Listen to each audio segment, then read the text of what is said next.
IMF کا مطالبہ، بجلی مہنگی کرنے کا فیصلہ، حکومت نے منصوبہ بندی بھی کر لی، کتنی مہنگی ہوگی؟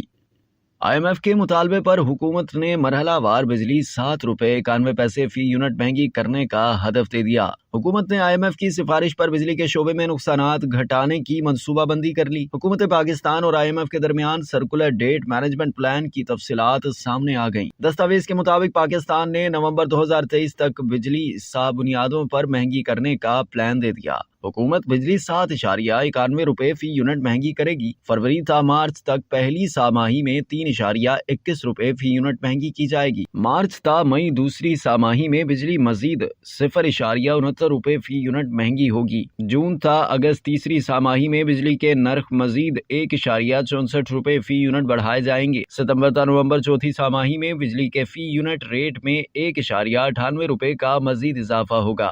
کسان پیکج کے تحت بجلی کی سبسڈی 1 مارچ سے ختم کرنا ہوگی، جس سے 65 ارب روپے کی بچت ہوگی۔